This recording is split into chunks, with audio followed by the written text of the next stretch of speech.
Okay, so let's go ahead and take a look here at our next chapter.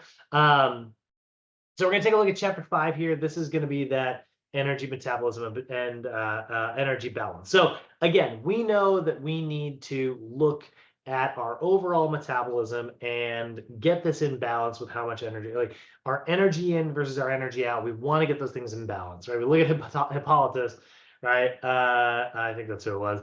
And he was talking about like if somebody could get the right amount of food and the right amount of exercise, let that be the medicine, right? Sure, yeah, that's you know, that's kind of what we're going for here. So we need to have a way to sort of quantify these and give us specific target numbers. So first, we're going to start by talking about the first law of thermodynamics. We're doing physics. No, we're going to talk a little bit about like how energy balance actually works, and define that. Talk about the components of energy out, like what burns calories. Talk about the factors of energy in. We kind of just spent the last chapter talking about that, right? Different biological, economical, or geographical influences for energy in. And then we'll talk about our energy systems and how they produce ATP. So we're going to do a little bit of physiology right at the end. Who does? Whoop, hold on. No, absolutely. So question we had is like, is obesity totally developed strictly through habits, or is there a genetic factor here? Absolutely a genetic factor, right? 100% that there is. It's not the only thing, but here's how I kind of talk about this, right?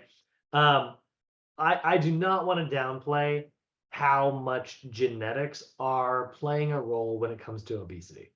Please, when I'm talking about like how to combat this stuff, I don't want to make it sound like it's all sunshine and roses and super easy to do, and all you have to do is like change your habits and stuff. There's definitely genetic factors at play.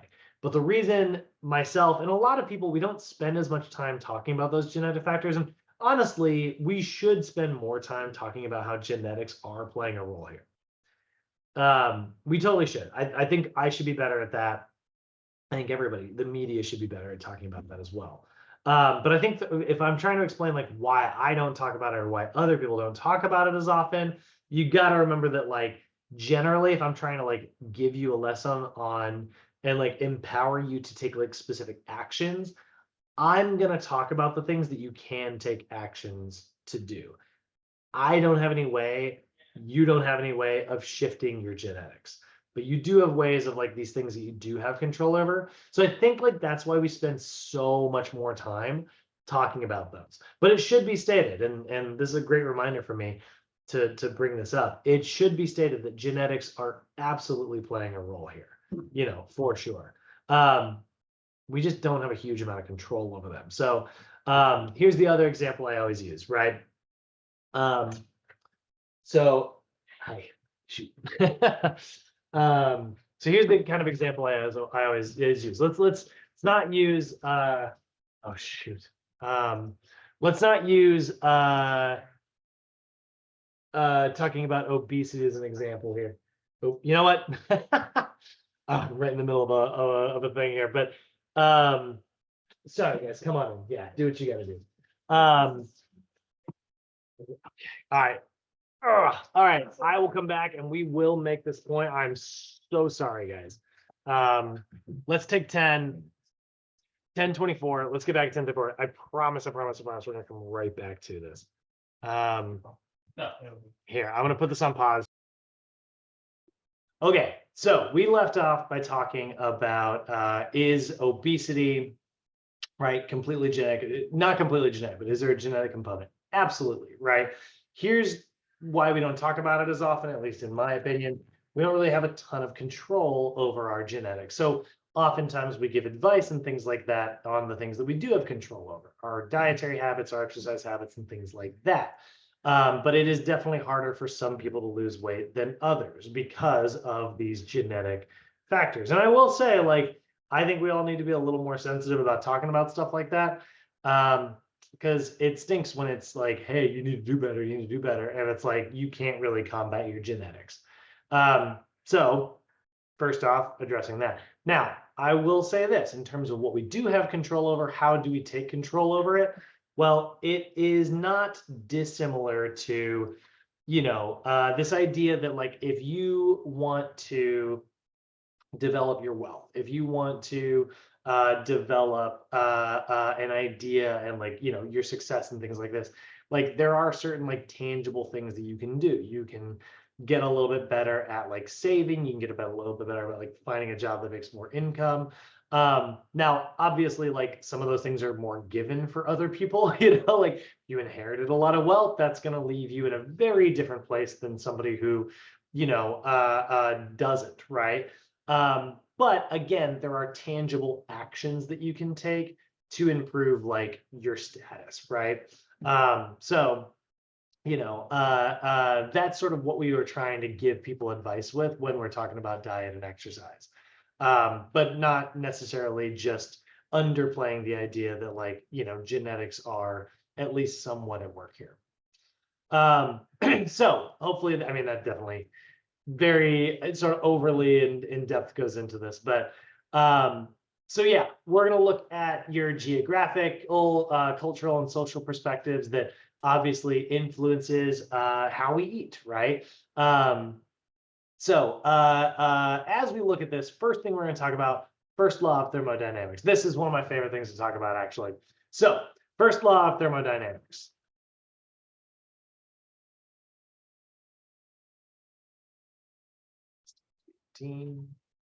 So it says that energy cannot be created or destroyed, but it can change shape from one form to another. So what I mean by that, when I say it can change form, right? Let's say I consume like let's look at a car as an example here, right? Let's say I'm driving my car and I put however many calories worth of energy into it to drive 100 miles, okay? And then I try to drive to my destination, which is 105 miles away. There you go, Elena. Amongst the chaos of the day, there's a bumble appearance. So I'm going to try and drive 105 miles on 100 miles worth of gas. What's going to happen is my car is going to go exactly 100 miles, and then it's going to go and turn off. And that's it. My car is out of energy, right? Now I can just go get some more gas and put it in there and keep moving, I'll have to walk my butt to the gas station, 5 miles away, maybe. Now, when you do this, like let's look at your body, right? If you were to truly run out of energy, just like in the example with the car, the same thing would happen. But our ability to truly run out of energy, pretty limited because we have a lot of biological protective mechanisms at play that keep us from running out of energy. The fact that you are made out of tissue, well, there's a lot of energy trapped in that tissue. Yeah, you're kind of made out of the same thing as like a chicken breast, you are made of protein, which can be broken down for energy. So if you run out of gas 100 miles later and you're trying to go 105 miles, your body can kind of tap into some of that stored energy to make up for that missing 5 miles worth of energy. And you'll just tap into what you've stored. If what you're tapping into is glycogen, you'll burn through the glucose that you've been storing. If you're tapping into fat, you'll break down that fat as what you've been storing. And if you don't have any carbohydrates to eat into or fat to eat into, your body can break down things like enzyme, muscle, even bone tissue. Well, that's a different reason because bone doesn't have very much calories in it. It can break down these other tissues to make up for that energy gap. And that's how we lose weight. Likewise, what would happen if you put 110 gallons worth of fuel into your body, but you only moved 105 miles, right? Well, again, like now you have an extra 5 miles worth of energy, in my little analogy example here, right? So that 5 miles worth of energy gets stored so that the next time you need to go somewhere, you've got all this extra energy to eat into. So we look at like how energy gets into food. It's all the same amount of energy from the sun. It just looks very different, right? all of the energy and electrons from the sun, blast the earth regularly on a daily basis. And plants are amazing. Plants and algae are able to basically take all of that energy and convert it. It's the same amount of energy, right? You get a 500-calorie potato. Where did that 500 calories come from? Energy from the sun. Picked up 500 calories worth of energy, right? And it will convert it into all kinds of different materials: CO2, oxygen, water, things like that. So in plants, they store that energy as this little molecule right here, right? This is a carbohydrate. Okay, this is a molecule of glucose. 1, 2, 3, 4, 5, 6 molecules of carbon. 1, 2, 3. Well, actually, 1, 2, 3, 4, 5, 6, 7, 8, 9, 10, 11, 12 molecules of hydrogen, and 1, 2, 3, 4, 5, 6 molecules of oxygen. C6H12O6. That is your classic carbohydrate in a nutshell, right? There you go. That's how you make a carbohydrate. You take all of the energy from the sun, plants convert it into that. Now, we don't do that, right? We eat plants and we don't store, I mean, we do, we actually do have carbohydrate storage the same way plants do. We store it as glycogen, looks a little bit different, but not too dissimilar. And the same thing with fats, right? Plants can store fats for energy. That's very good for long-term storage. So avocados and peanuts and things like that have so much fat in them. We do the exact same thing. We store fats as well. Now, plants, they store a limited amount of protein, right? They have proteins in them for sure, but it's a pretty limited amount. We are made of a lot of protein. Most living organisms are. And so those living organisms, being that they are made of protein, that they change the shape of those calories, right? So when you consume plant matter, you're getting those calories directly in the form of carbohydrates, fats, and pretty limited protein. Now, if you're eating an animal that ate those carbohydrates, well, that animal's body changed the shape of that energy into different materials that make up the proteins in their body, right? So that energy looks very different when it's coming from like an animal protein source, which is pretty darn similar to you and me, actually. So plants are consumed directly by herbivores, omnivores, even carnivores and things like that, right? I guess not directly by carnivores. Herbivores and carnivores, and then indirectly by carnivores who eat herbivores. And so they're getting all that same sun's energy. So this is just a cycle, right? And then we exhale the byproducts of that. You know what happens to your carbohydrates? They break down. You break them down into these other molecules. And those molecules immediately get taken back up by plants and fuel them again. So I've got a really cool kind of long video here. This is what this kind of looks like. Plant gets eaten by a mouse, mouse gets eaten by a snake, snake gets eaten by a hawk. You know, like, again, 500 calories is just getting transferred and changed all the time. Now, are there calories lost? Sure. You know, there's a little bit of like heat transfer, but here's a question for you guys. We're gonna watch a video on this in just a second. I will say this is the longest video I show in the whole program, and it's gonna get really technical. And if I'm being perfectly honest, you don't need to master the concepts in this video. We're going to get into a little bit of biochemistry here, and we're going to look at like what happens to these carbohydrates. But I love showing this video, even though it's very long, because it really does kind of drive the point home that energy is constant, guys. You can't delete it magically. So when somebody is gaining weight, right? So Daniel, again, like kind of to address like, you know, things, right? If somebody gains weight, and they're like, dude, I stuck to the diet. I did the exercise program. I did everything I was supposed to do. I followed all of the instructions perfectly. Why didn't I have success on this diet and exercise routine, right? Why am I struggling? Why didn't I succeed?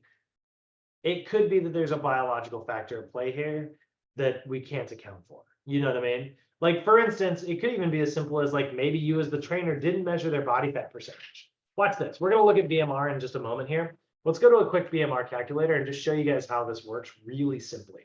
I'm going to take a 25-year-old person. They're going to be 5'10", and we're going to say they are 300 pounds.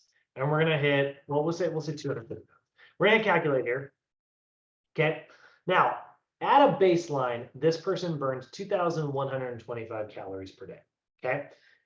But that is assuming the one 250-pound person, body composition wise, is exactly the same as another 250-pound person. We're assuming they are both identical in nature. You're good. Yeah, do what you gotta do. So we are assuming they're the same. But let's take a look at what happens if we change this body fat percentage really quick. So we're gonna use a slightly different formula. We were using what's called the Mifflin-St. Jeor formula. There's also the Harris-Benedict formula. You can see it kind of shifts the numbers around a little bit, right? But let's go to what's called the Ketch-McArdle formula.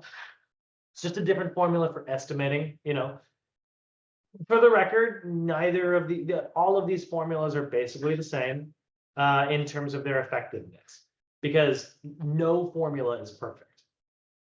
They're all different, but we have to kind of work from this place where we assume they're perfect.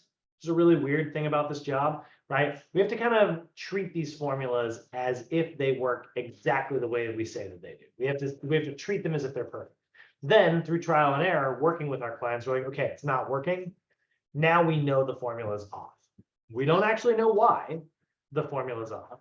How do we have to make our adjustments here, right? We're not sure what's causing the formula, but I know that I can make a 150 calorie adjustment to your diet. And then we start to like actually dial in. And then suddenly they're having success. And it's like, okay, so the formula is good, but it's off by 150 for you, right?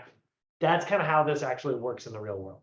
But take a look here. Let's assume somebody's got a body fat percentage of 30% at 250 pounds, okay? So we hit calculate here. This person actually only burns 2,085 calories per day. So let's track these numbers here, actually. Let's look at this, right? So example A, right? We have a 250-pound individual with a body fat percentage, actually, let's say let's do this.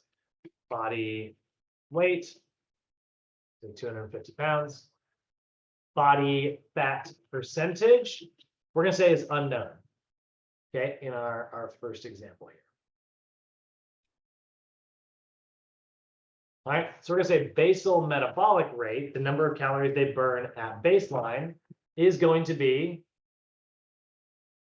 2,125. Okay, per day. Okay, there's example A. Now, example B,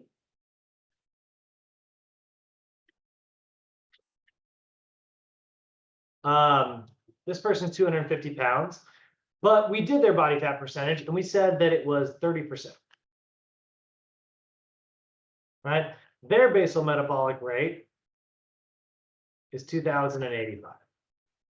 So that is lower than what we assumed, meaning that this person probably has a slightly higher than estimated body fat percentage compared with most 250-pound individuals.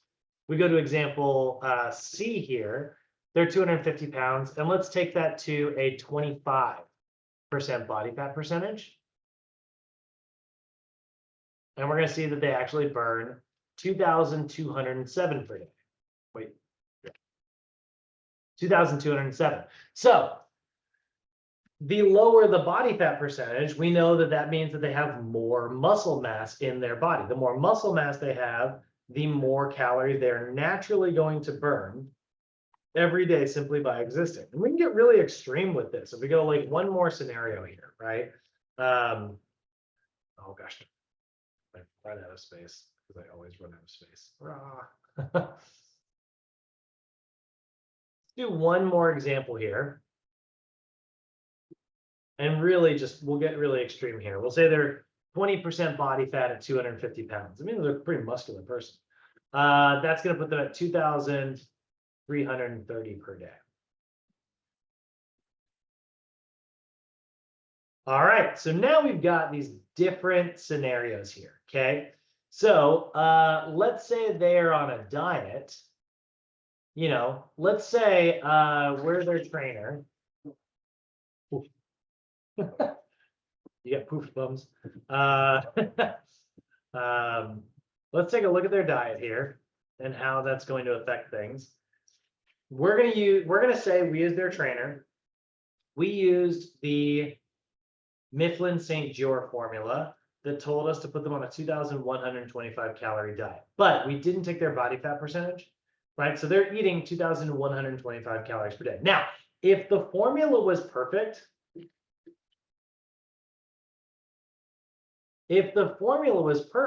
that's going to result in weight maintenance. Okay, that's going to be totally normal. Like we are going to see that this leads to a perfectly balanced diet, right? The result was, yeah, well, that's how many calories they burn per day, and that's exactly how many calories they consumed. So their body weight remained perfectly exactly the same. Cool, there we go. There's our weight maintenance, right? But then we took this person and we did, but we didn't test their body fat percentage, right? But the reality was they had 30% body fat percentage. So they actually only burned 2,085 per day. So now their diet is again 2,125 per day. But their BMR we can see is only 2,085. So the result is going to be weight gain, right? Same diet, right? But it results in weight gain. How much? Well, let's calculate that out, right? Every single day, they have a caloric surplus. They consume 2,125, but they only burn 2,085. That is a 40 calorie surplus every day. Right? Now, what does that result in? 4 pounds gained per year.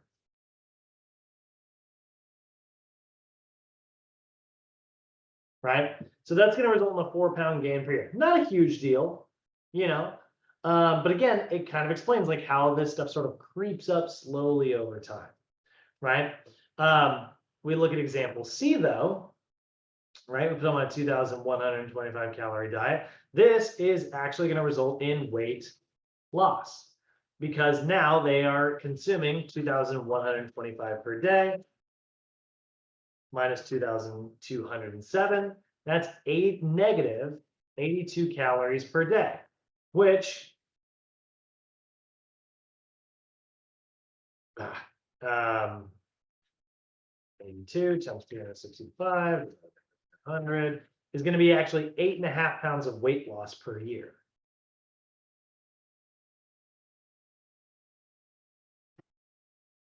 Right? So slightly different. Then we look at our other client and we put them on a 2,125 calorie per day diet. And they're burning 2,330 per day. That's 205 extra calories lost per day.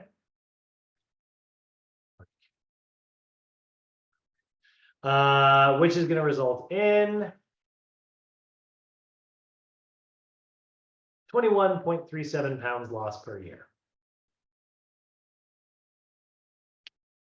Pretty substantial towards the end of the year, right? So even just changing someone's body composition and putting on muscle mass and eating near weight maintenance, just engaging in a little bit of strength training that gives you a little bit more muscle mass, right, can result in weight loss over time, mathematically.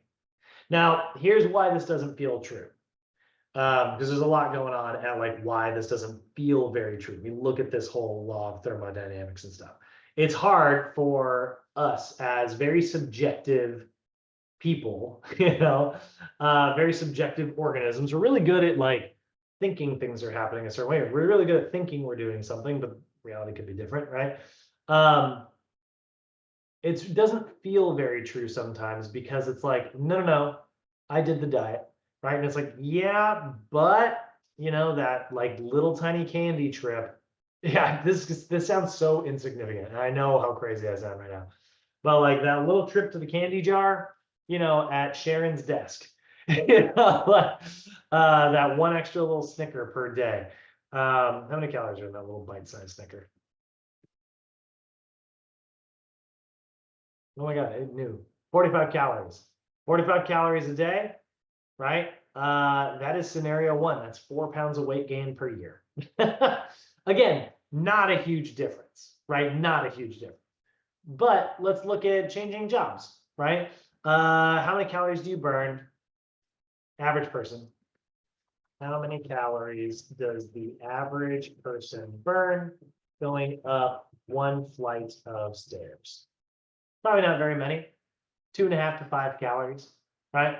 But let's say you live on the 5th story of a building, right? Or you work on the 5th story of a building, you take the stairs every day, right? That's 25 calories going up, probably a little bit less going down, you know?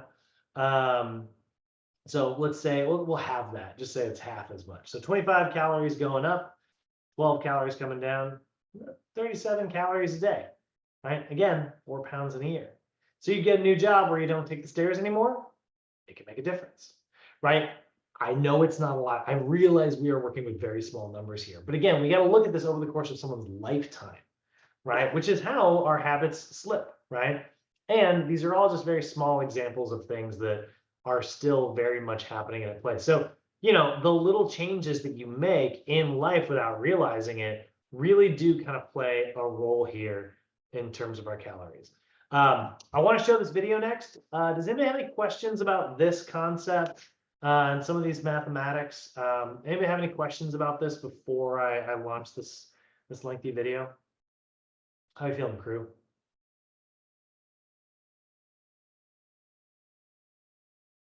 Seems like we're okay. Okay, cool. Feeling good so far. All right, awesome. Okay. So here's it's a long video, but it's also pretty entertaining. He does a really good job of making this speech really good, but it's going to be on the mathematics of weight loss. Now, not this type of mathematics. We are going to get into the mathematics of like stoichiometry, which if you don't know what that is literally counting the number of atoms in molecules. We're going to zoom in, but I promise it's actually very relevant. The principles of this are what you don't need to do stoichiometry, guys. Let's be really clear here. That is not a trainer's job. But I love this because like it really kind of shows you every bit of carbon, every bit of hydrogen, and every bit of oxygen is accounted for when we look at the mathematics of weight loss. So this is the mathematics of this. Okay. So, you're finally ready to launch your dream business as an LLC or limited. I told you.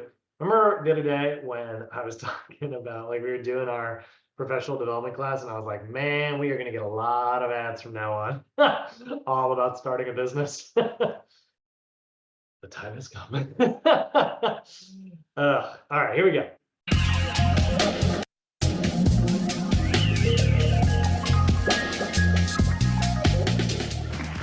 Right. Well, I might get my. I love this guy, by the way. All of my favorite like TED people are all Australian. I don't know why. Myself into a position here, and on the red carpet. I don't think I need to introduce myself, do I? But this is the last talk for the day.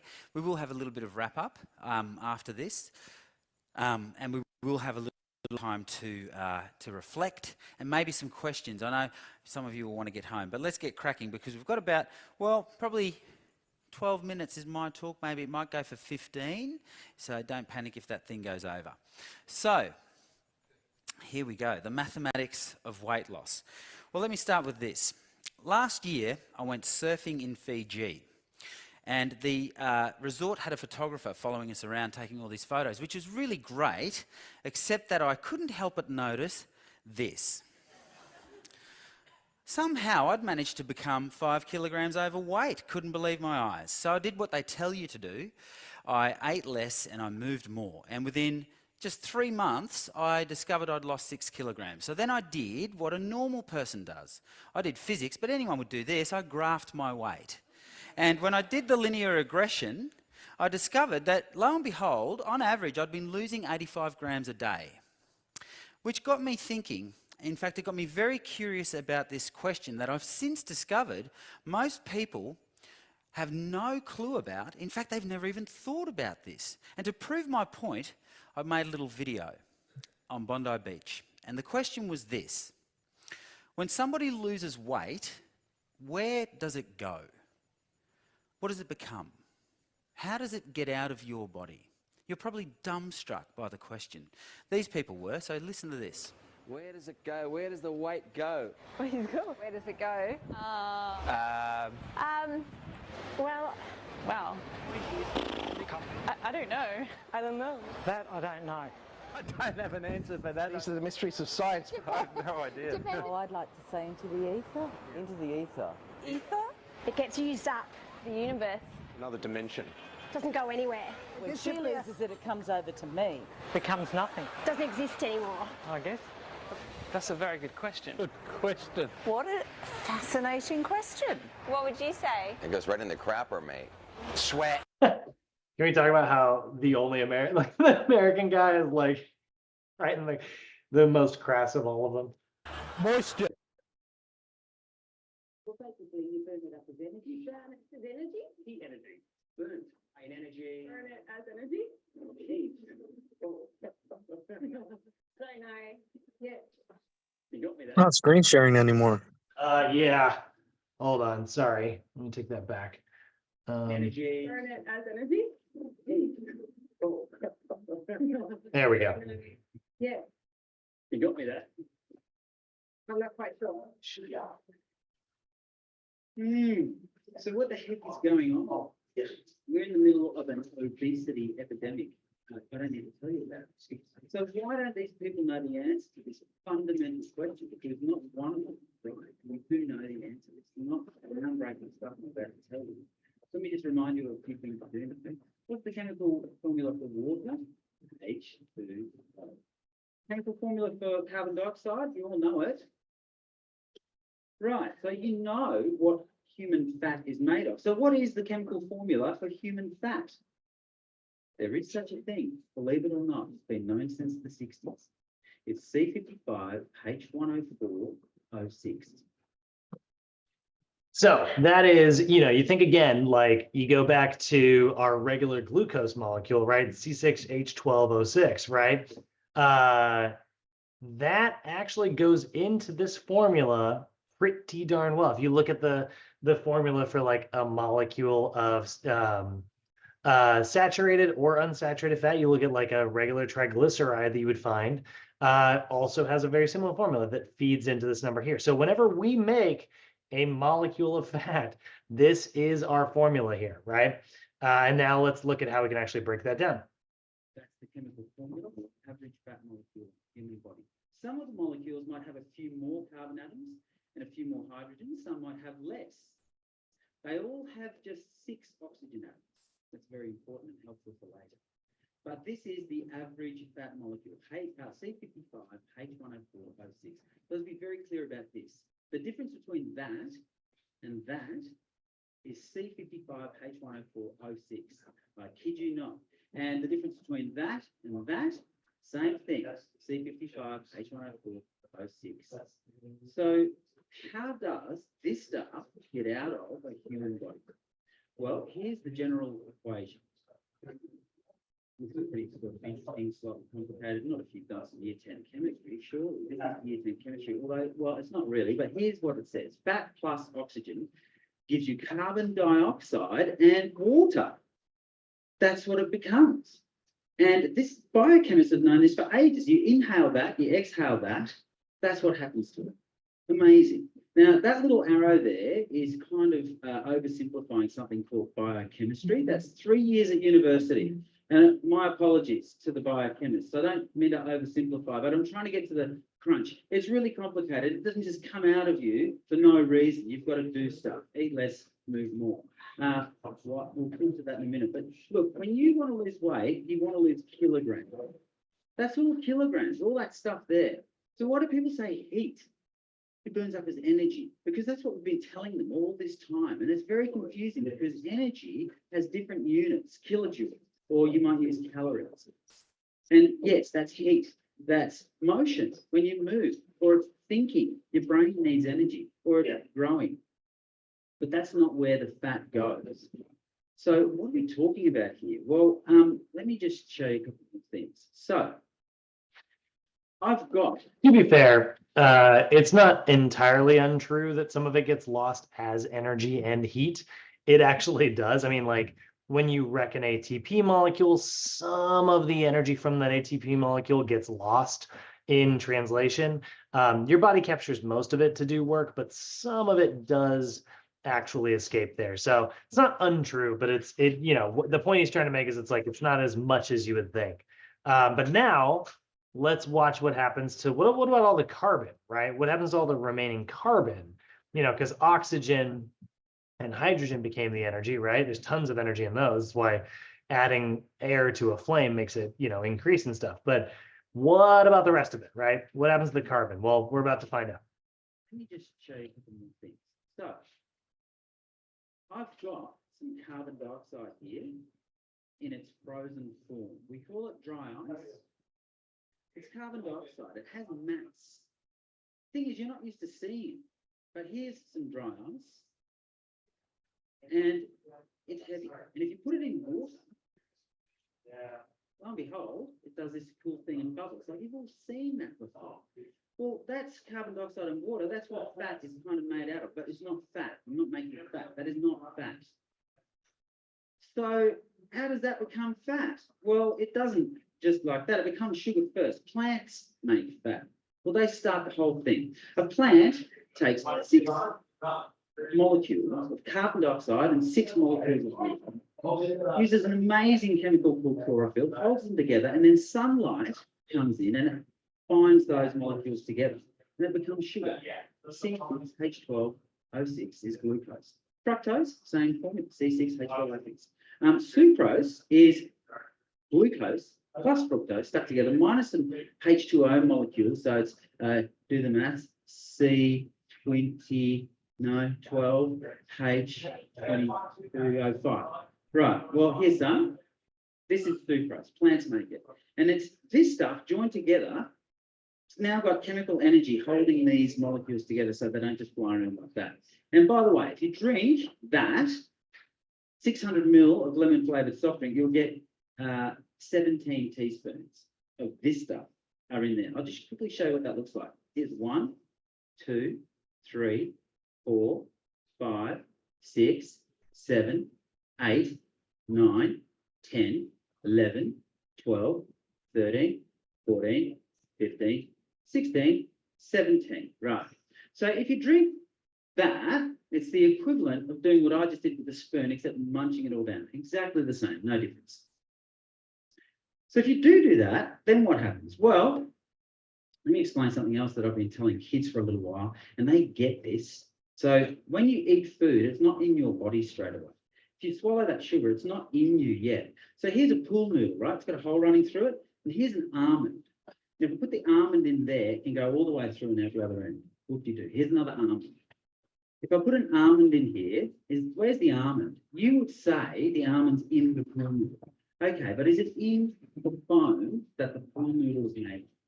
No, of course not. It's just in the hole that runs through it. That's food. You swallow food, it's not in you. It's in the hole that runs from here to the back door. And getting food into you is called digestion. So with this stuff, you've got to Break the bond that's holding the fructose to the glucose, and as soon as you do that, then that stuff can cross the barrier, your internal skin, and into your body, and then it can go around in your blood. That's digestion. But now it's not metabolism yet. It's got to go into your cells, and then you've got to burn it up. And if you don't burn it up, if you eat all that sugar after you've had your 3 meals in the day, your body doesn't waste it, doesn't come out here. The stuff that comes out the back door was never in you. Apart from a few molecules of cholesterol, it's just fibre that you couldn't digest, plus the bacteria that live in your gut. You lose about 500 billion of those in one single sitting. They're tiny. That's many times the population of the Earth. Every time you flush the toilet. It's amazing. But that stuff was never really in you. So here's what happens. If you don't then metabolize that sugar, well, then it's going to get converted into the stuff that we all have a problem with, fat. Now, I better just prove that you do breathe this stuff out, right? If you metabolize sugar, you turn it back into carbon dioxide and water. So every time you exhale, out comes a bit of carbon dioxide. You can't see it. This is the problem. This is why people don't know how you lose weight. So there you go. I've trapped some breath. I've inhaled that. 5% of the air in there. This is the really cool part, right? So about 5% of what's in there is going to be unbelievable. F9J. That's okay. That's okay. Oh.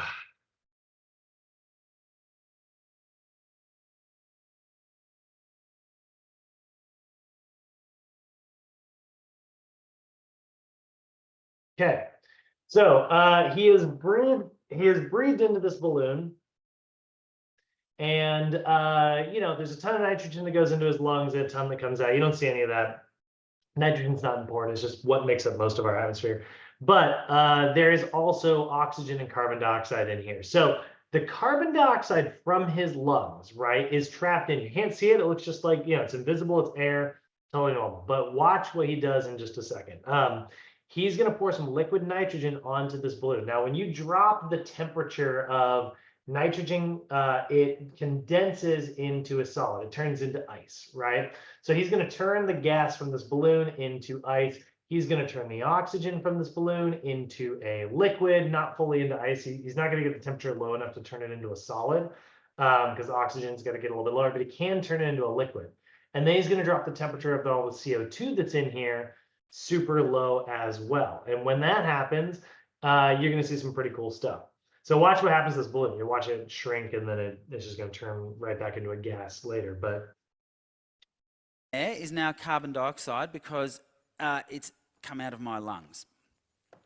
I've got some liquid nitrogen here, and I'm going to use that to freeze this air.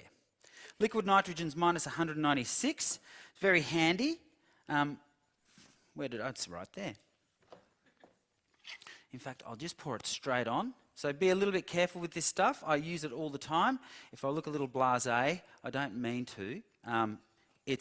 Please respect this stuff if you play with it the way you would respect boiling hot water.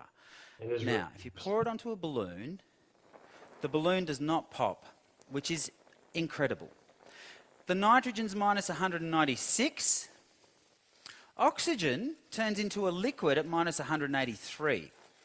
So the oxygen in the balloon is turning into liquid. Carbon dioxide turns solid. I've got a big bowl of it there. But it turns solid at minus 78. So in the balloon now, I have liquefied oxygen and frozen carbon dioxide. And when I take it out, you'll see them. So it'll just take a while for the balloon. So he turned the oxygen in there into a liquid, okay? And he turned the carbon dioxide into a solid because CO2 freezes a lot easier than oxygen does. To go a little bit clear at the top, the nitrogen in here, air is 79% nitrogen. The nitrogen is in the top of the balloon. But now, look at that liquid down there. Can you see that? That's the oxygen from my breath that I hadn't used. But once it's all gone, there'll be some white powder left. You see that, guys? That little bit of white powder left in the balloon there? That's the CO2. Right, the white powder is breakfast. That's the carbon dioxide, the carbon atoms I ate in the last 24 hours. And when I blow on them, they get warm enough to turn back into gas. And they vanish. And people think there's nothing in the balloon. The balloon has... So literally, it looked like by dropping the temperature, he deleted all of the stuff in the balloon, right? The balloon collapsed down, but he didn't delete any. He didn't get rid of anything. It's all still in there. So again, energy cannot be created. It can't be destroyed out of it for no reason, right? It can just change shape. So again, we look at like what happened to all of the energy in this balloon, right? Sunlight hit the earth, plants turned it into calories, like starch in the form of like starches and carbohydrates. An animal ate some of those starches, or maybe he ate some of those starches and ate that plant. Then he's walking around, he's living around, he's doing his daily tasks of everyday living. and converting that into ATP, adenosine triphosphate. That's powering his body to do all the work and movement that he's doing. And he's left with the extra little bits of wreckage of carbon after that carbohydrate's all broken down. So what does your body do? It attaches to the oxygen that we brought into our lungs and into our bloodstream. So that oxygen grabs onto that carbon and then he exhales it and trapped it in the balloon. And when he dropped the temperature of the balloon, you could see all that little bit of white powder. That's the potato that he ate for breakfast or the 2 slices of toast or whatever you want to call it. So you're literally seeing thermodynamics in action here. It looked like it got deleted, but it didn't. It got turned into a gas and then it got turned into a solid. It changed shape, but it didn't get deleted. Nothing gets deleted ever. Has mass. Those atoms have mass. You can see carbon dioxide has mass when you solidify it, but when you breathe it out, you don't see it. And we've been confusing people by talking about kilojoules or calories, and they're really important. But people do not seem to understand that when you lose weight, you're losing atoms. You can't just turn atoms into nothing. In fact, science teachers out there, you need to change the way you teach chemistry, because those people, and many in this room, think that you can turn atoms into energy. Well, it's one of the founding principles of modern chemistry. You cannot turn an atom into pure energy.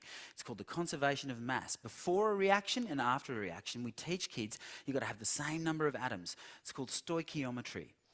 Well, we haven't been teaching it very well at all, because people think you can turn fat, which is kilograms, into nothing, or just kilojoules. Can't do it. So here was my big fat question. I'm a physicist, I knew that bit. But my question was, if I've got 10 kilograms of this stuff, then how much carbon dioxide does that become? And how much water? And it turns out that that's really simple too. This is year 10 chemistry and year 10 maths. You need the periodic table of elements. You have to look up hydrogen, carbon and oxygen. There they are. Now, the periodic table has some important information on it. The weight of a single atom of these elements. So the weight of a single atom of carbon is 0.011 atomic mass units. Doesn't matter what they are in kilograms just yet. I'll show you why in a minute. We've got 55 of those in an average fat molecule, so there's 660.59. What about the hydrogen? Okay, there's 104 of those.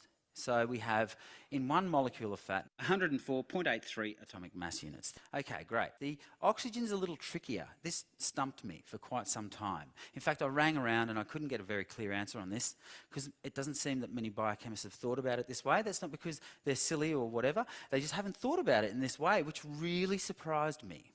Because this bit of information is the most motivating bit of information I had in my personal little journey of losing 17 kilograms in 6 months. It's all gone. Breathed it out. Amazing. Anyone can do this. It's not hard. So how much carbon dioxide and water? Well, the oxygen's important. There's 6 atoms of it in a molecule. But what are they going to become? Are they going to go out as carbon dioxide, or are they going to go out as water? Or are they going some ratio of the two? How do you figure this out? It took me ages. And then the answer turned up in a very old paper from the 1940s, where they'd taken water, labelled the oxygen atoms, made them put an isotope of oxygen onto those, and oxygen 18, gave it to mice. The mice had it go in their belly, but then it came out in their breath. So water had the oxygen in it, but then that oxygen turned up in the exhaled breath, which showed that oxygen atoms are exchanged between carbon dioxide molecules and water molecules. There's a really good reason for that. Here's some phenolphthalein in water. It's a bit hard to pronounce.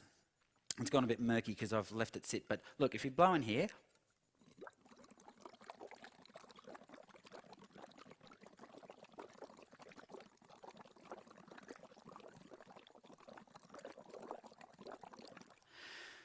changes colour.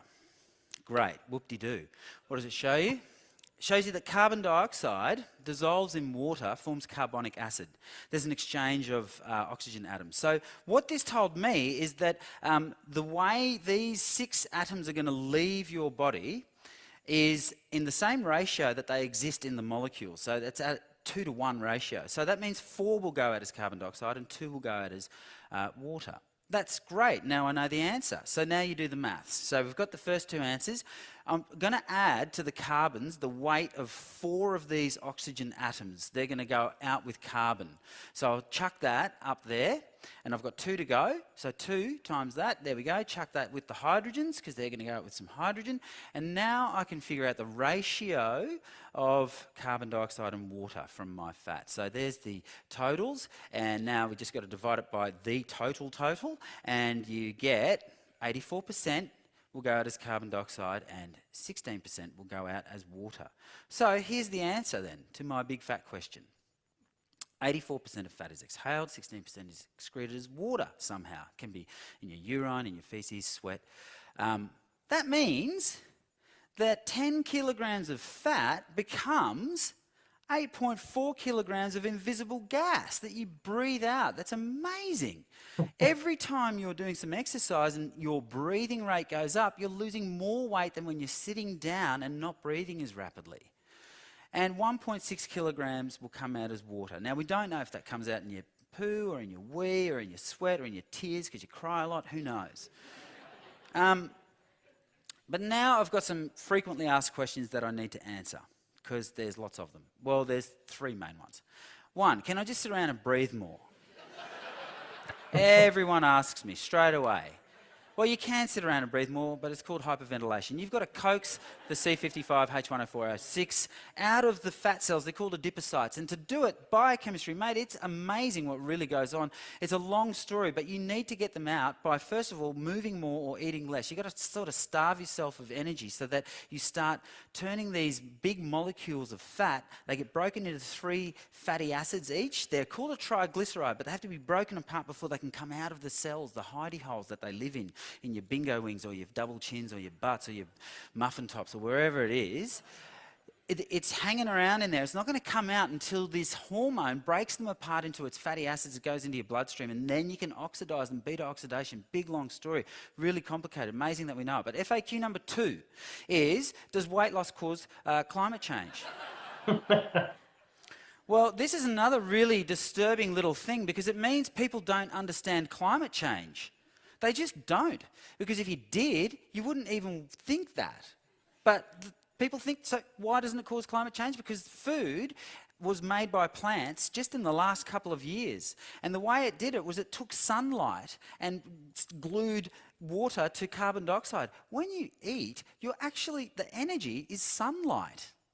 It was put there by the sun. If I wasn't, well, I'm not a hippie, but I just about am, because I think that this is amazing. You eat sunlight. That's the energy that you get.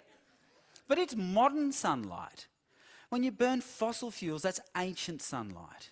It's locked up in the ground as carbon in wood, dead wood, ancient fossilised coal. And oil is ancient, dead, fossilised critters that lived in the sea, that photosynthesised, that died, that got buried, that eventually turned into oil. This does not cause climate change. And the fact that people don't know that means we need to teach them more about climate change. No wonder there are so many myths about both these things. There are myths about weight loss. There are so many diet gurus out there. Mate, if they didn't know this, are you going to trust anything else they have to say to you? No. Hopefully not. Stop buying their books, their pills, their rubbish. Why did you not know this until today? I don't know the answer. But it certainly makes me very, very sceptical about any health claim that anyone makes who's supposedly a guru. The third question that I don't get asked but I should get asked, that I don't get asked at all, except a biochemist would be sitting there wondering it right now, did you take into account ketosis? And no, not really. I did not. Ketosis is when you starve yourself of carbohydrates, when there's no glucose in your blood. And you can do this thing called ketogenesis. Your liver does it and can convert fat molecules into ketone bodies. Acetone is one of them. You go to a nail shop, get your nail polish removed, acetone, right? Your body makes that stuff. But you don't want to make it in huge quantities because you're going to acidosis. So I'm not going to comment on whether or not eating low protein diets is a good idea, because I'm not an expert on that. I would say that I'd be careful because it's linked to depression apparently in some papers. I don't know. I'm not making any health claims about low protein diets. What I'm saying is that this is very simple. If you just do what I did and what lots and lots and lots of other people, I don't want to meddle. It's easy. All you have to do to lose weight is turn it into carbon dioxide and water. And to do that, all you have to do is eat less, move more, and keep breathing. Thank you. Okay. So, long video, I know. Really kind of a lengthy one, but it's a really good breakdown of how, again, like the process of like thermodynamics, right? Energy can't be created. It can't be destroyed. I don't know. You can't just make it come from nothing. You can't just make it go away for no reason. You have to make it change shape from one form to another. Now, I will say one small criticism that I have is, people are like, doesn't it become energy? He's saying no, that it doesn't, but technically it actually does. What he's claiming is that it gets burnt up and pushed out of the body. Well, what do you mean burnt up? Well, it gets converted into a version of energy that we use regularly, a molecule called ATP, right? So ATP, you look at that, adenosine triphosphate, right? So we'd have a molecule of, we'd call this adenosine, right? And then we would have 3 phosphates attached to that adenosine molecule, right? So we'd have one there, and we'd have 2 more right there and there. And there's our ATP molecule, right? And sort of a basic drawing of it. So now that's not energy directly, but there is a lot of energy right here between this second and third bond. So if we kick that bond off of it, if we break that chemical bond, that's what's going to end up releasing all of that energy. And now, that's how we did convert it. Now that energy is going to get captured and it's going to power our proteins to move around. It's going to power our neurons to fire and, change the shape of a potassium pump or something like that. It's going to change things around and make us like move and contract our muscles and do all kinds of things. But, there could be a random little bit of like energy that does escape when that happens. And maybe it didn't get used by the body, right? So that energy is going to try to escape and go somewhere. This is one of the reasons why your body heats up when you exercise. So by exercising, you're heating up the body. The reason that happens is because like a little bit of that light and heat energy does like escape. But again, we have a little bit of an ATP molecule here. We break off that 3rd phosphate and we're left with ADP and an extra phosphate that your body's going to have to get rid of, right? And a little bit of energy. And that energy is then going to go to be used to do different types of work, right? So this is present in living creatures, right? We are creating this adenosine triphosphate molecule, right?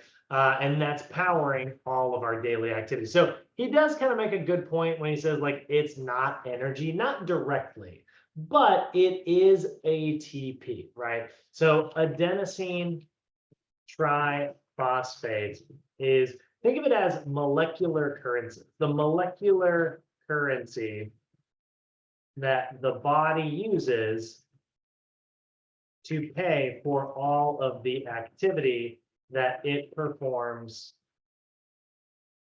through life, right? So like all of your activity takes energy in order to be able to move around, right? Kinetic energy, right? And that kinetic energy is what allows us to do all of the things we do. It fuels our physiological processes, right?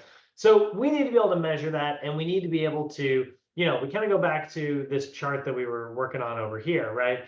We need to be able to figure out like how much energy is it going to take to run the body every day. And then if I want to lose weight, well, how do I create an energy deficit so that my body can keep running on a lack of energy? Or if I want to gain weight, how do I create an energy surplus so that my body will make new tissue to run on, right? So how do we actually do that? Well, we're going to convert all of this energy that we're talking about. I mean, he was in like full-blown chemistry mode. We're going to convert all of this into units that are a little bit easier to manage. We're going to talk about calories. So last break of the day. Let's take a few minutes and then we'll come back and we'll wrap up our last a little bit of this lecture here, right? 11:33. Let's bit back at 11:43, and we will finish things up in the next half hour here. Break.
Okay, let's go ahead and get back into it.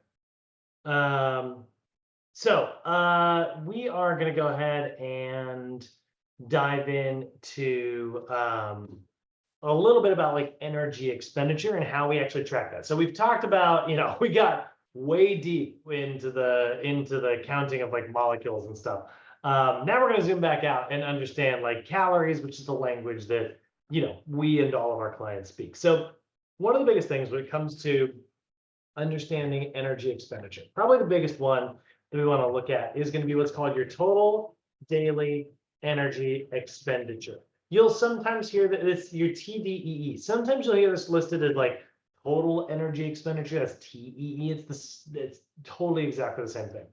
But it is the amount of energy an individual burns on a daily basis through metabolism,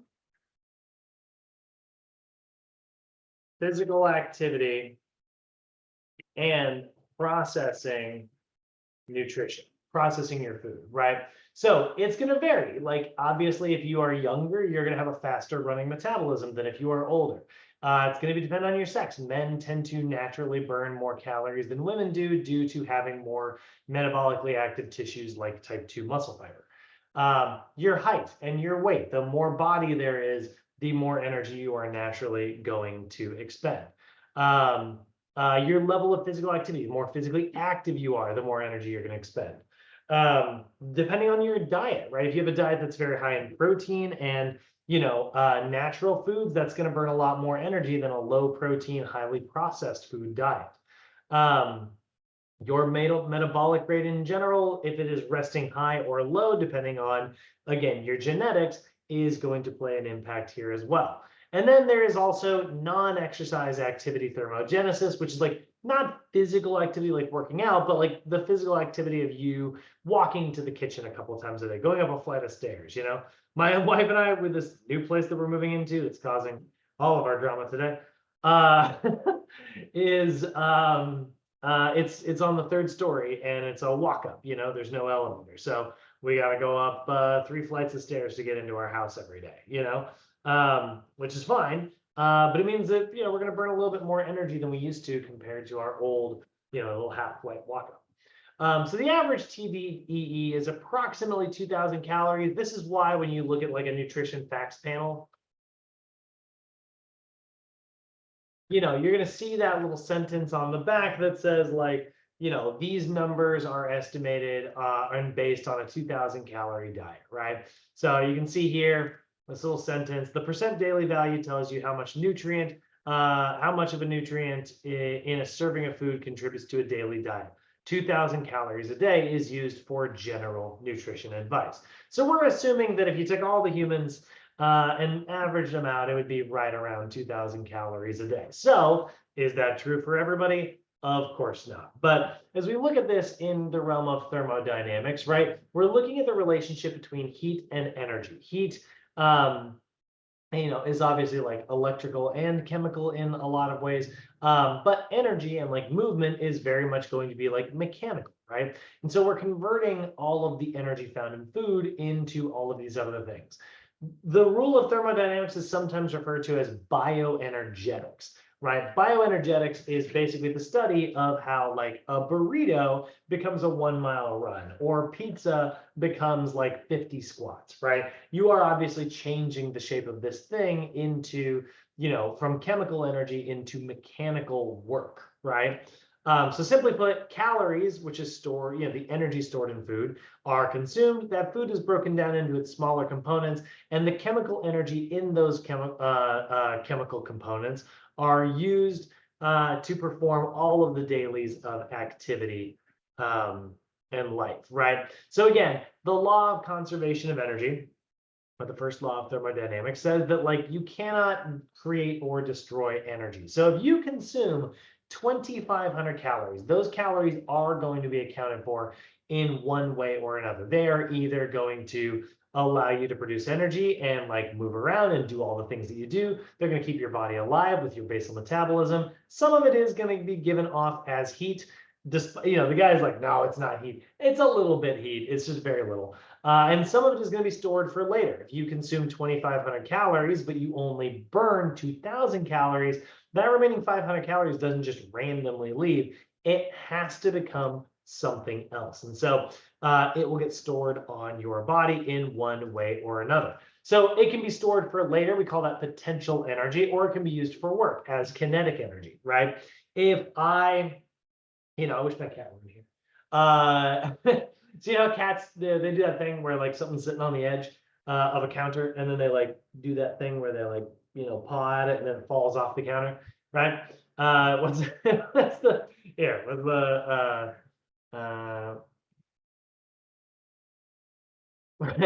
pushing things off a table, right? Just like a concept, like cats love this, right? It's like their favorite activity, right? So what they're doing is they are also like, it takes calories for them to be able to do that work, right? It takes calories for cats to be able to have enough energy.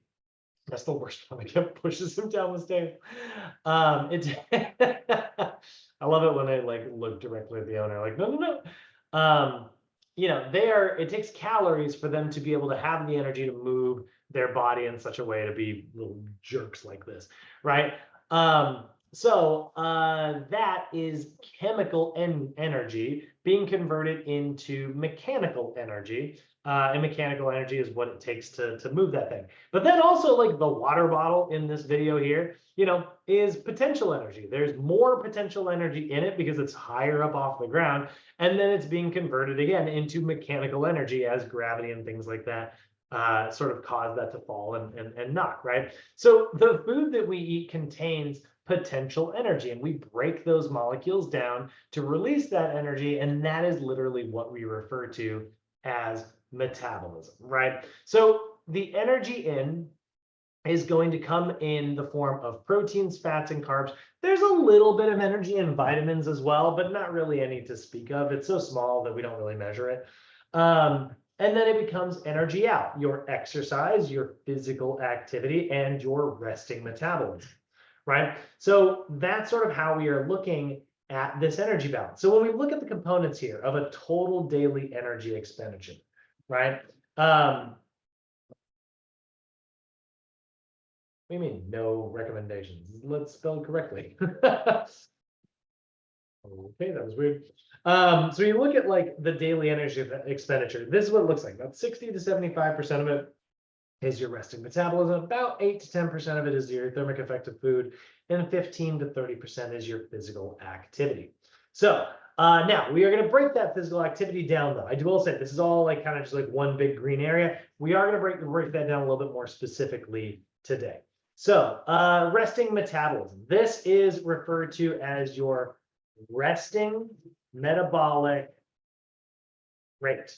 It is the amount of energy an individual burns in a day simply by resting and supporting normal metabolism. Okay, so this is literally the amount of it. Like if I were to conk you on the head right now, and you were to go into a coma, right, you would still burn a lot of calories simply by existing, right? Now you could have a higher metabolic rate or a lower metabolic rate, but these things are affected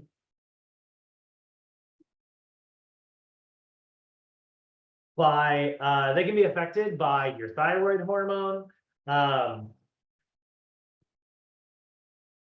muscle mass, right? It could be that you have a higher rate of like that your body like tends to run in terms of just general energy, right? There are a lot of other like factors at play here. But there are a lot of things. And again, this is that biological component that we talked about earlier. Genetically, you might burn more calories at passive than somebody else does. If you weigh 160 pounds and somebody right next to you weighs 160 pounds, and you've got 20% body fat, they've got 20% body fat, like you're very similar in so many different ways. Same age, same height, same sex, same everything, right? But you find that like you can just get away with eating a little bit more calories than this other person can, you probably just have a slightly faster running metabolism. And this is where, you know, there are definitely biological factors at play here. And we can't account for those for everybody, so we just use a general formula and then we adjust slowly over time. Now, there is also part of your total daily energy expenditure. There is also the thermic effect of, RMR, by the way, is called, or resting metabolic rate is often called RMR, or sometimes it's called BMR, or basal metabolic rate. You'll sometimes hear that term. Both of those are correct, RMR/BMR. Actually, let's do this. But NASM says a resting metabolic. You'll sometimes hear it on the internet. RMR/BMR. They're the same thing. Technically, the difference between them is one is like the theoretical perfect, and the other one is like actually measured. But really, they're totally interchangeable terms, BMR and RMR. And then there's the thermic effect of thermic effect of food. That's your TEF, right? And that is the amount of energy burned in a day by processing dietary food, right? So it's literally how much energy you burn throughout the day processing your food, right? So this can be very much influenced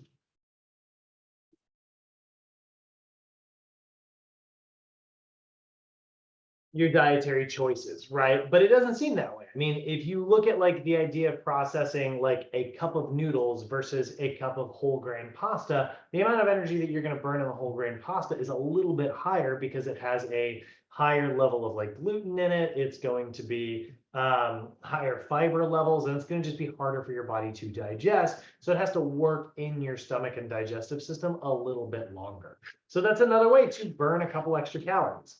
You guys have probably heard that if you drink ice water, that's a really good way to burn calories because your body has to increase that temperature back to neutral before it can really do anything with it. That is true the same way the thermic effect of food is true. But I will say, even with the thermic effect of food or drinking cold water in like very extreme situations, the effect is pretty minimal. You know, this only accounts for about 10% of total daily calories burned.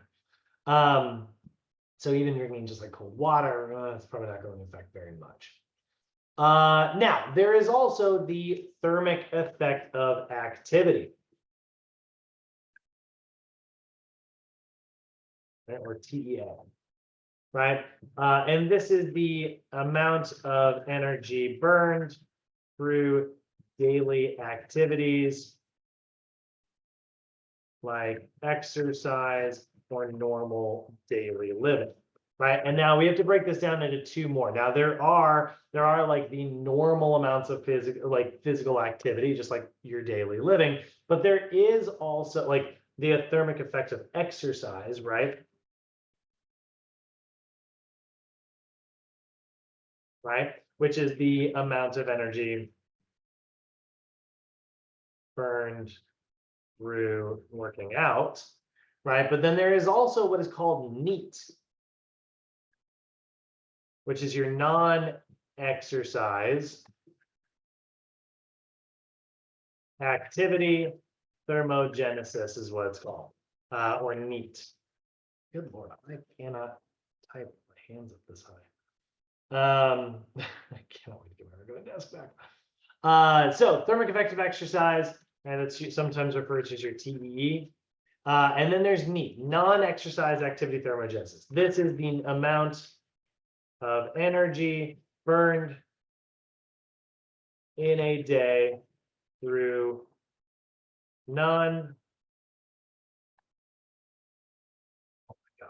exercise activity and normal daily living. Oh, so frustrated with typing right now. So that's your NEAT, right? So again, like taking the stairs at work, parking far away in a grocery store, not using an escalator, right? All of those things are examples of like non-exercise activity thermogenesis. Bouncing your leg, right, is a good example of that. We look at actually thermic effective activity. I do want to say just a couple things that can be influenced by this, right? When it comes to thermic effective exercise, right? Standing type exercises versus lying supine exercises change how many calories are burned through a workout. Compound exercises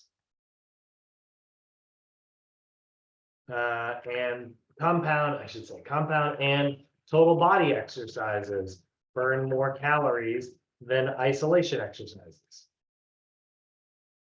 right? We look at limited rest increases calories burned versus long rest periods, right? So all of those things are things that you can do to change how many calories you're going to burn during your workout. And then in terms of non-exercise activity, right? These are things where we are looking at, like, taking the stairs burns more calories than an elevator or escalator. Walking to lunch instead of driving will naturally burn more calories. Bouncing your leg.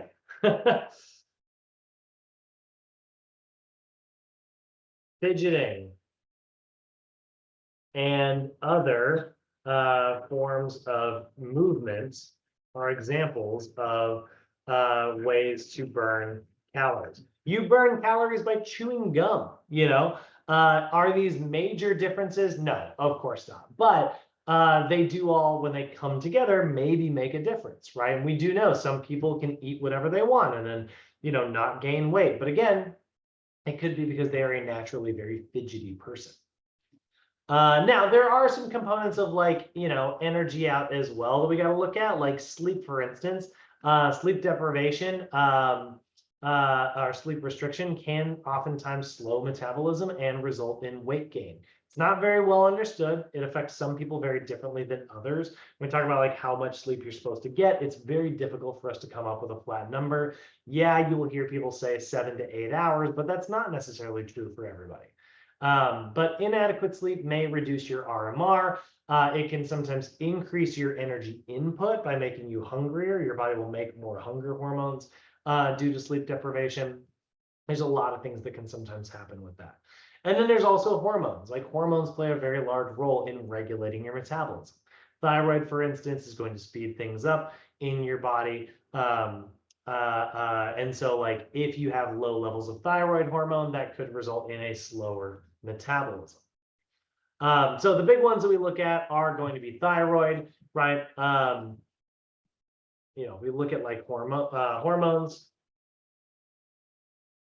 are chemical messengers that influence body and metabolism, right? So the big ones that are related to like energy production, you've got like thyroid hormone,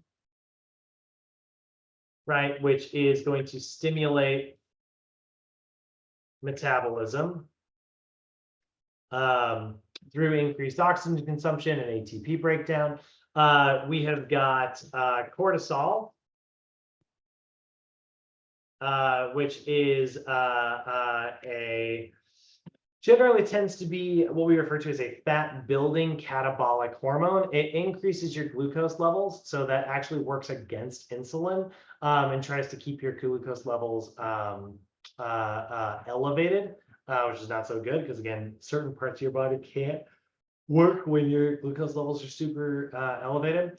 But it can actually stimulate what's called gluconeogenesis. That sounds really interesting, but that's a really bad thing. So this stimulates gluconeogenesis, which is a big, scary sounding term, but in order to elevate blood sugar levels. Okay, so what is gluconeogenesis? Well, by definition, we say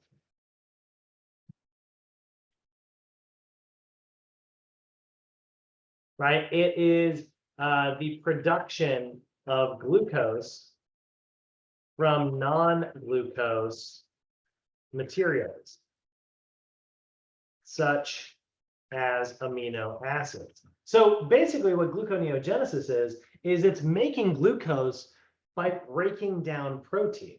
So when you hear of like cortisol being a fat building, muscle burning hormone, that's what people are referring to. They're saying, hey, like because you are stressed out and you're producing so much cortisol, your body is actually it's actually breaking down proteins, stopping muscle building, and instead it's raising your blood sugar levels because cortisol is supposed to be it's a stress hormone. It's designed to help us run away from bears and fight tigers and things like that. You know what I mean? Like these are good things. We want our blood sugar to be certain levels, right?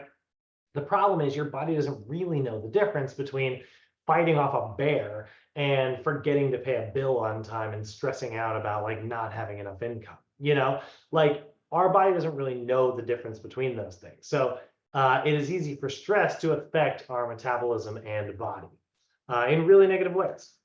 And then lastly, we've got testosterone.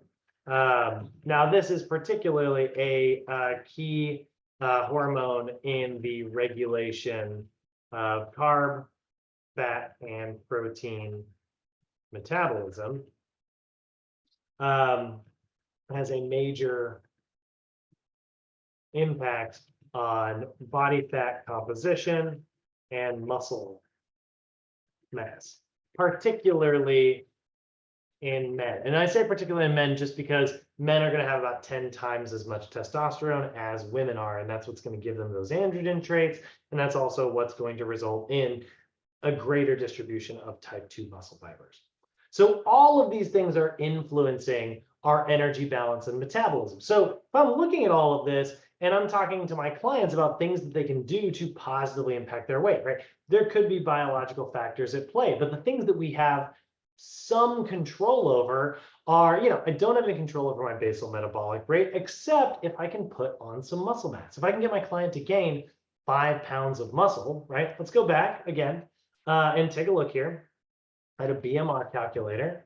It's a basal metabolic rate calculator. If I can take my client and, you know, I can keep them at 160 pounds, but take them from 20% body fat, where they're burning 1,600 calories a day, and increase their muscle mass to drop that down to 15% body fat, but keep them at 160 pounds, they're going to burn 1,702 calories per day.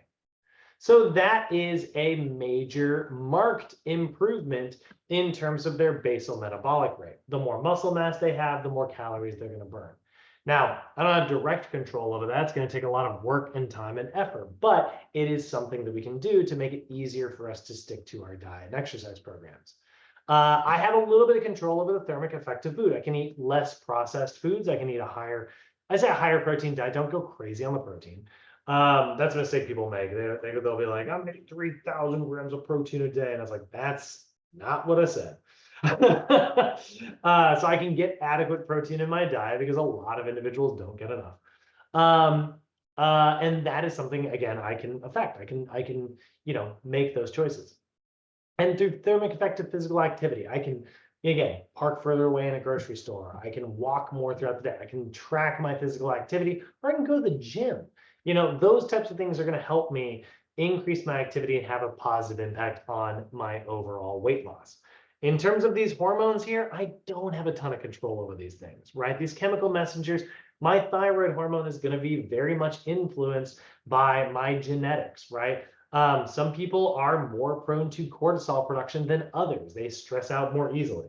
I always make the joke that my mom is like an Olympic athlete when it comes to stressing out about stuff.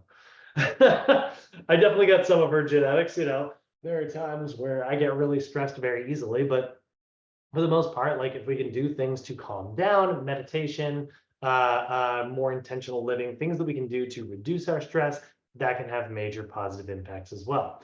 And then testosterone, right?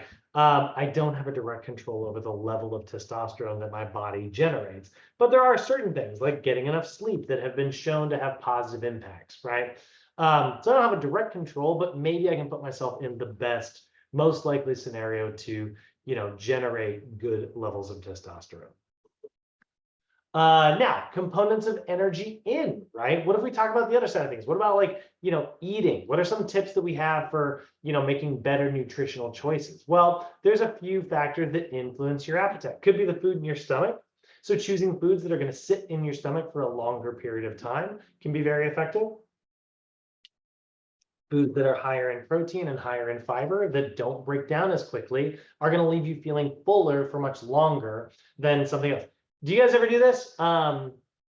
Anybody in here ever eat like an apple and then they are like hungrier after eating the apple? That happens to me all the freaking time.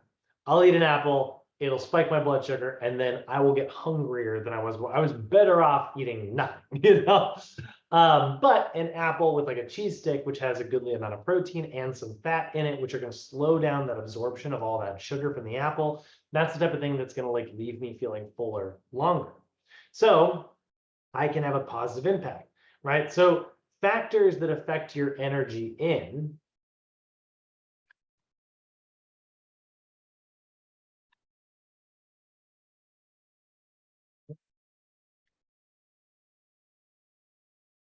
Right?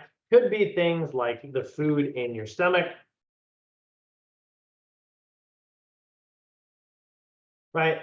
It could be your leptin and ghrelin production. So leptin and ghrelin are also hormones, but they're hormones that are related more to satiety, right? How satiated and full you feel. Ghrelin is when your stomach's growling. Okay, that's the hormone that makes you feel hungry. Leptin is the hormone that makes you feel full. They did a really cool, sneaky study. We talked about studies yesterday. It was a really cool case study years ago. They talk about it in Mindful Eating, which is a book that I think is really, really helpful. If you want to ever read a really, really great book, Mindful Eating is really great. Oh, sorry, wait, not mindful eating. Mindful eating is a really good one. Sorry. The intuitive eating, sorry, is the really good. And intuitive eating is good, but if you want the intuitive eating workbook is almost even better because it's not the whole book. It doesn't have as much really cool science in it, but it will help you be more intuitive with your eating. Really, really, really helpful dietary book. But they talk about a really cool study, this like experiment that they did where they took two groups of people and everybody got the same meal. They were like, we're going to give you this like 3-course meal. It's going to start with soup, and then we'll do an appetite, and then blah, blah, blah. And they were like, the only rule is we're studying like how satiated and satisfied you are after the meal. The only rule is you are not allowed to pick up your bowl and drink your soup like this. Just like a really kind of weird rule. They're like, all the plates must remain on the table. That was the only rule they said. And I was like, okay. Like, what a weird rule, right? And the reason why is because group A they started with soup and then they moved on to the main course and they rated how hungry they were. That was the control group. Group B, they had soup first, but under the table, they were pumping in more soup. So they were like actively just like pumping in these extra like bits of like tomato soup and stuff. So they ended up consuming, I think it was like 2 to 3 times the amount of soup as like group A, and they felt hungrier afterwards. Like, what is the deal with that? They ate more food but felt hungrier. Why is that? They're less satisfied. Well, one of the ways your body will make leptin, which makes you feel full, is actually watching food disappear. This sounds crazy, but like actually when you see the food level in a jar or on a plate or something and it goes down and you watch it disappear, your brain is processing that information and saying, oh, I must be eating. This is why one of the best weight loss tips that I give my clients all the time that's very simple is do not eat potato chips out of the bag. Take them out of the bag and put them into a bowl. When you watch that bowl slowly disappear, you will actually feel more satiated. Which is actually, we get in conspiracy theory mode here. It's one of the reasons why you look at potato chip bags and they look, they can't see through. They're never clear. They're never see through, because they want you to keep eating, right? So that's leptin and ghrelin. Could be social factors as well. If you have a job where you're going to a lot of like lunch meetings and things like that, that can very much be a component of how much energy is coming in, and even like your activity level, right? Exercise is actually an appetite suppressant, believe it or not. Exercise has been shown to reduce appetite, which sounds kind of weird, but when you think about it, it makes a lot of sense. When you exercise, blood flow shifts to your skeletal muscle to get you through that physical activity, and it shifts away from your digestive system. Now, normally, when you end your exercise, it shifts back and then your digestive system picks up again. And you could be very hungry because of all the energy that you just expended exercising, but not always. So food in your stomach plays a key role in how much coming in. If you can get food to stay in your stomach for longer, higher protein, higher fat, higher fiber foods, then it is going to slow how quickly you get hungry again. Leptin and ghrelin, again, leptin is an appetite suppressant. It is actually stored and secreted by your fat cells, and it signals satiety. So there is a little bit of like brain activity related to this. Ghrelin is an appetite stimulator. It's released by your stomach. When your stomach is empty, it will stimulate ghrelin in order to get you to eat some food. And then environmental factors, like we said, like social factors, right? If you are being affected by marketing, if you're being affected by the availability of foods, it just happens to be around. If you like certain foods that are very high in calories, you know, if you like drinking Thai iced teas more than you like drinking water, that's a really high calorie drink, you know. I love Thai iced teas, you know. If you are, you know, in public transportation where, you know, it might be difficult for you to like, you know, get access to the food that you want to get. And so like it drops you off in an area near something that is like really unhealthy, that could be a factor. It could be economic, it could be social factors. You know, if you have a lot of like family dinners, your background, right? Like I just watched like there was like a meme video that I saw this morning. And it was like, you know, this woman was coming over to like drop something off to her Greek friend. And she was like, I'm here to return this and now I'm going to leave. And the friend just like stares at her and doesn't say anything. She's like, no, I'm just here to do this. And the next thing you see is like, she like teleports and she's sitting there at the table and like being fed all this food because like it's like a, you know, Greek culture is very food oriented, right? Italian, you know, I don't think it's just Greek culture, but like, you know, culturally, if you share love through food, right, you are much more likely to, you know, influence how much food is coming in. Could be education, could be your meal, you know, skipping meal patterns, right? Like if you're skipping meals, that sounds great, right? In terms of like reducing your energy production, right? No, skipping meals oftentimes results in overeating later on. So it can be a very, very bad habit unless it's intentional. And then there are like psychological factors, right? If you are a stress eater, for instance, that is also a big one, right? So psychological eating, right, can be very much a big part of this. And it can even be like your hydration level. Your body does know that there is a lot of like water in food. So a lot of times thirst is mistaken for hunger in a lot of clients, or a lot of individuals, I should say. So the nutrition coaching certification in a nutshell.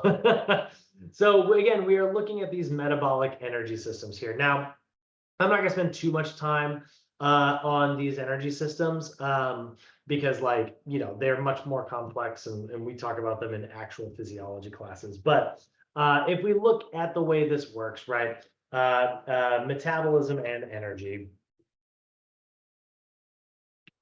right, the body is going to process nutrients in order to produce a usable form of energy, right? That's going to be your ATP, in order to power the body for all of the activities of normal daily living, right? So your body is going to metabolize things through cellular respiration. Carbohydrates, proteins, and fats are going to get broken down into ATP to allow you to biosynthesize, detoxify, keep your body warm, transport different materials from one place to another, and obviously the big one, contract your muscles, right? That's going to break that energy down into ADP, and then your body is going to need to break down carbs, proteins, and fats to make more ATP, and it is a big cycle.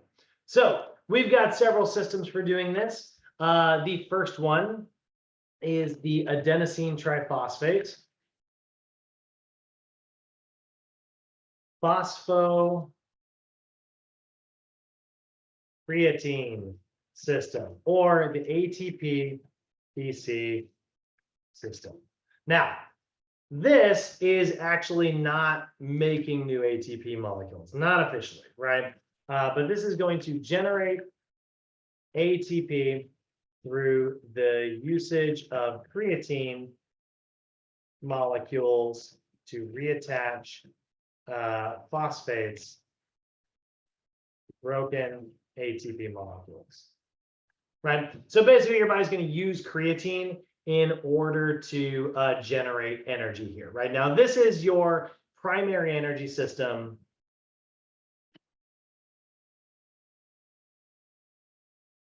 for intense, immediate energy, right? It usually lasts up to about 10 seconds, okay? But is fatigued very, very quickly. Takes about 2 minutes to fully restore, and this is like your very ultra high intensity maximal exercise. Now, the next energy system that we've got is anaerobic glycolysis, right? Anaerobic glycolysis, which is going to generate ATP through the breakdown of glucose molecules, right? We saw in our video earlier, right? That guy took in breakfast, he broke the materials from that breakfast down into their individual components, and then he's going to exhale that byproduct from the body, right? So anaerobic glycolysis occurs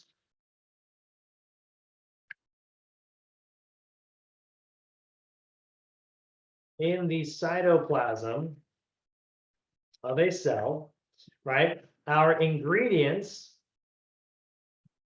are going to be glucose. Our product is going to be ATP. And our byproduct is going to be pyruvate, or pyruvic acid, if you want to call it that, which will then ferment into lactic acid. So there we go. There's our lactic acid, right, as a sort of byproduct there. Now, eventually, your body will move into your aerobic energy system, your aerobic metabolism, right? So in our aerobic, right, that's going to be the Krebs cycle and the electron transport chain, right? First, we'll start with the Krebs cycle, right? This is going to generate ATP in the mitochondria. Actually, generate ATP by recycling the byproducts of glycolysis, right? So this, like I said, this occurs in the mitochondria.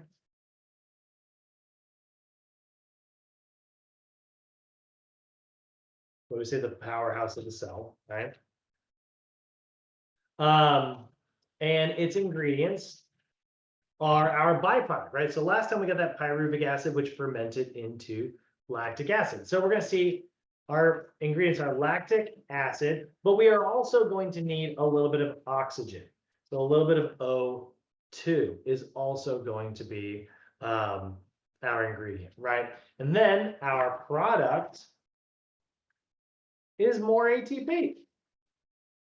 And our byproduct are these little high energy molecules called NAD and FAD, or NADH and FADH2. and CO2.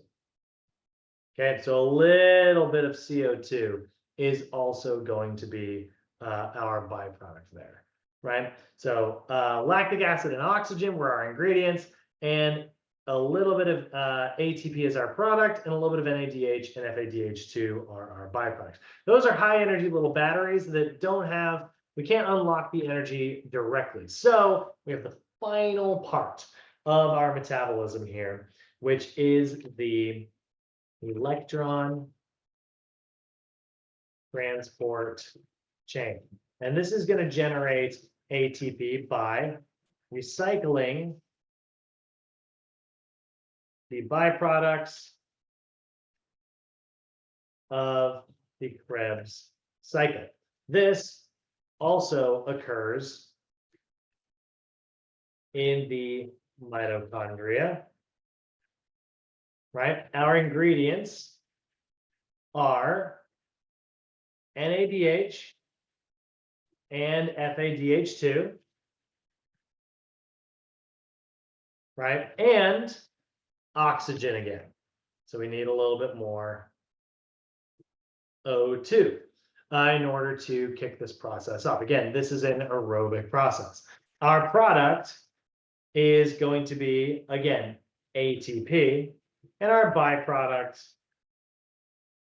is going to be a little bit of CO2 and a little bit of water, actually.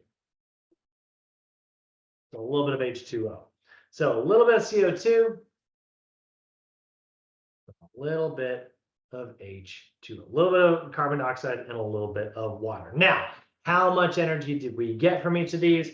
We got 2 molecules of ATP in glycolysis.